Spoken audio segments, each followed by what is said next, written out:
Hi everyone, let's take just a second to talk about J-Dex. Now, J-Dex is going to be where I keep any contacts that are not a customer or not related to any of my carriers.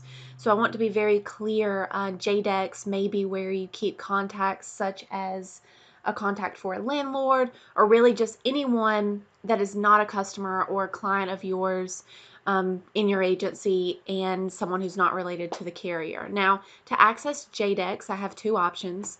I can go to Tools and J-Dex, or I can do Control-T on my keyboard.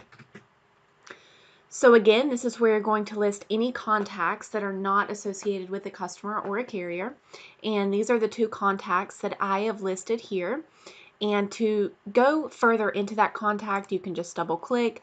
To add a new contact, you just hit your add down there and fill out the necessary contact information, or you can print a list of these contacts as well. So that's it for J-Dex. If you guys have any questions, let us know.